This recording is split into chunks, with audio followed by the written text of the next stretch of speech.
Next, I'm going to introduce Didik Triwibowo.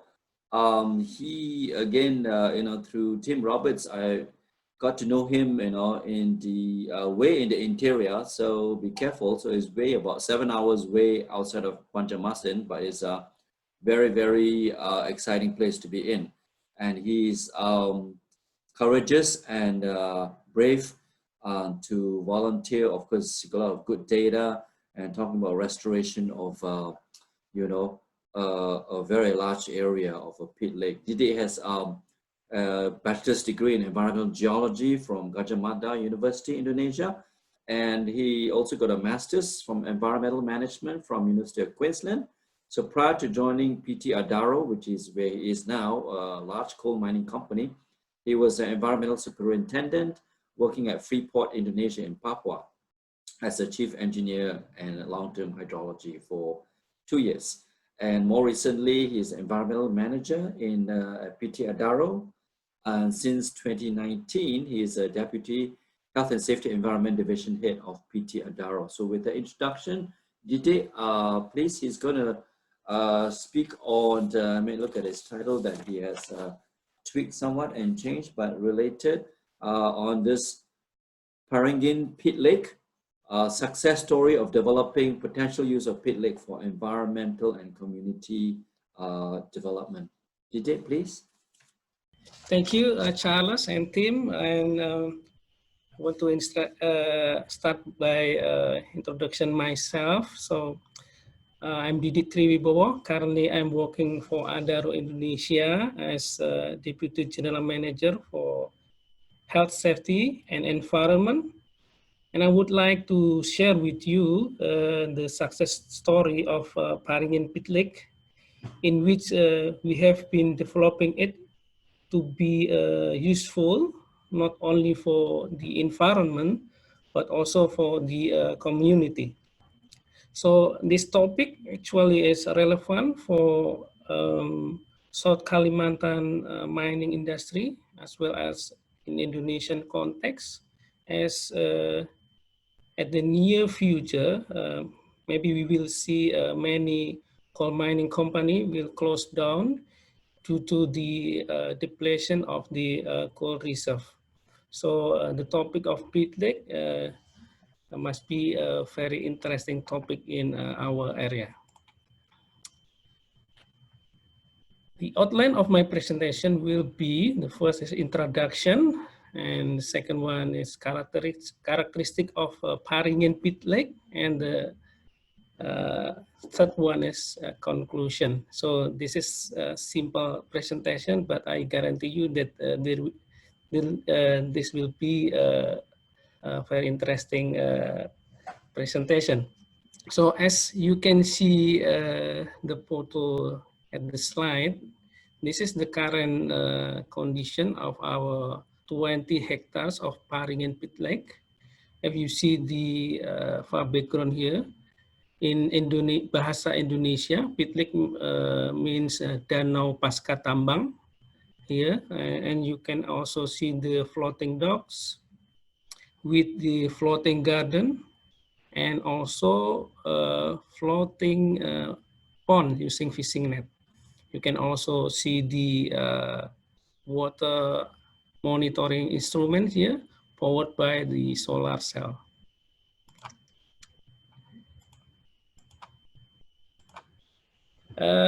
PT Adaro Indonesia coal mine site is located in the island of Borneo at the South Kalimantan province of Indonesia.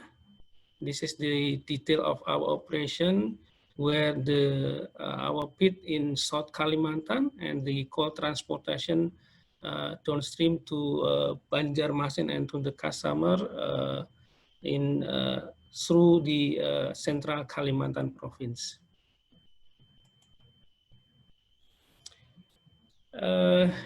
Our coal production increased year by year. Last year we produced 51.6 million ton of thermal coal, and maybe in this year we produce around 44 million of coal. So this is the physical and meteorological characteristic of our pit. So this area showing that the extensive active area of open pit and disposal or waste dump area, 16,000 hectares here, and we have a huge volume of waste dump, around 200 million PCM per year, and there is no acid mine drainage except at Wara pit, and we receive the high rainfall intensity around up to 4,000 millimeters a year, and it is resulted on the huge volume of water need to be treated around 350 million cubic meter a year. The final void will be created at the end of the mining operation at each pit. And right now we have 4,500 hectares of it in pit catchment, the yellow boundaries here, and 11,500 hectares of outpit catchment that we need to be managed. For now, we have one final pit lake at Paringin that I will discuss in detail. This is the aerial photo of Paringin pit lake. It is 20 hectares of the area, and it has 150 hectares of catchment area. The final void of this pit lake actually created in 2005. The main source of the water comes from the runoff from surrounding catchment, 150 hectares. And currently we use the water for our fish pond series here, and also for supporting our nursery and soil laboratory. From the outflow of the water after flowing to the fish ponds and series of settling ponds will flow downstream to the receiving river through our compliance point downstream here. So in terms of water quality of the Paringin pit lake, we have active hydrologic process. We call it a flow-through process. There is a good input and overflow with the near neutral pH of water with low total suspended solid level, and the concentration of most trace metals are extremely low, and stable dissolved oxygen, in which it is good for freshwater fishery or aquaculture.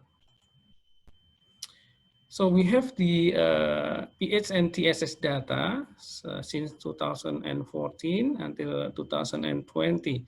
We plotted into a graph of TSS and pH. It's shown that the pH is near neutral, and the TSS level below 400 milligrams per liter.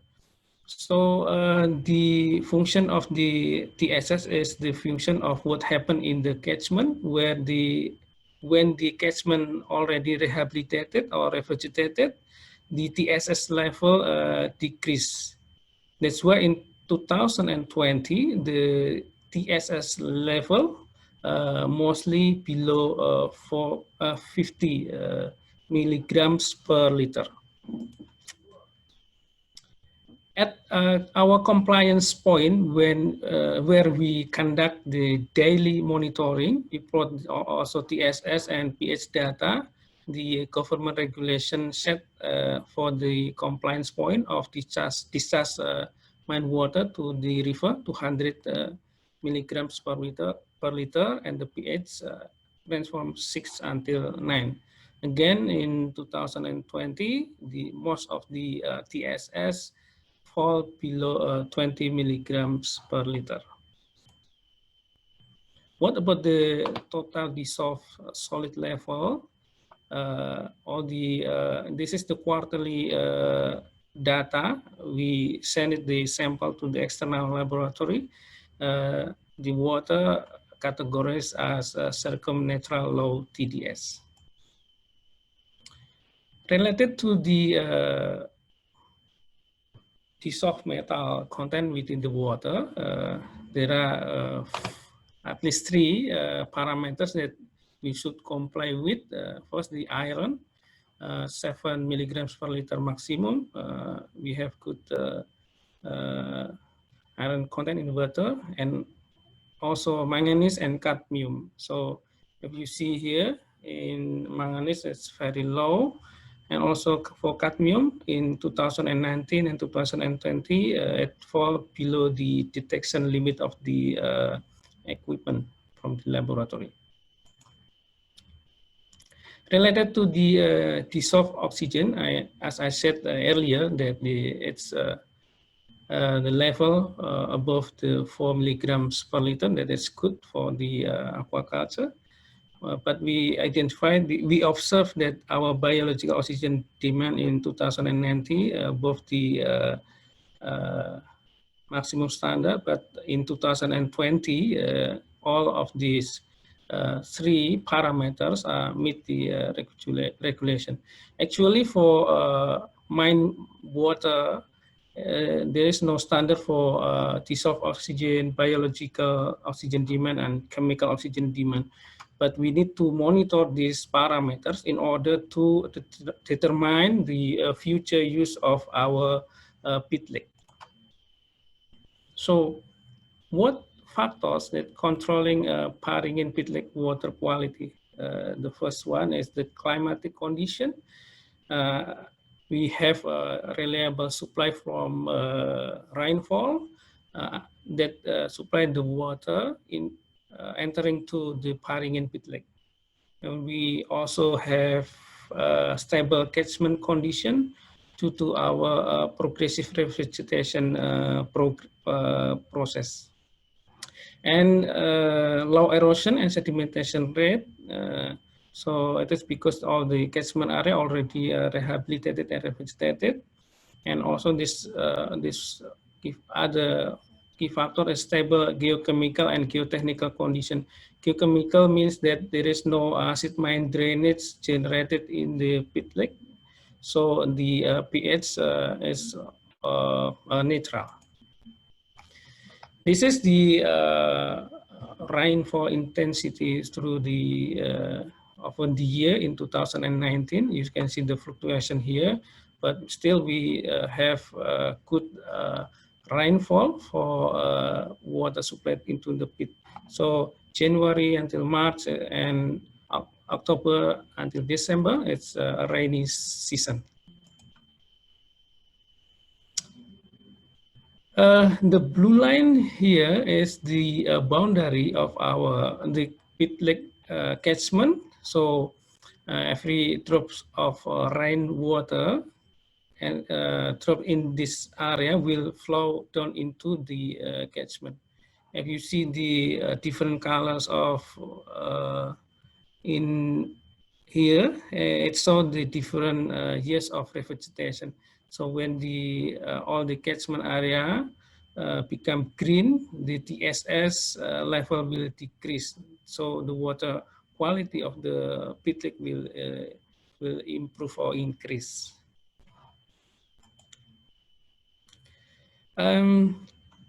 This photo shows the different angle of the Paringin pit lake. So you can see the clean and nice water surrounded by the green and nice vegetation here. And also you can see the local fish here from our floating fish pond. This is the detail of the water quality we already installed in 2020, powered by the solar cell. So we observed that not only good for the freshwater fishery, but also it's, our pit lake is good for many other bird species. So all the picture here is taken directly from the pit lake. So we found snakebird, purple heron, little egret, and other bird species, which is the it shows that our pit lake is a habitat for these birds.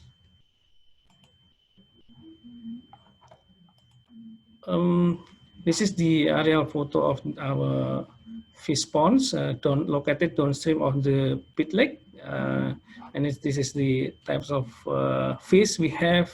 And also we have center of mine reclamation and mine closure, and also a soil laboratory here. And this is the technical data of the ponds.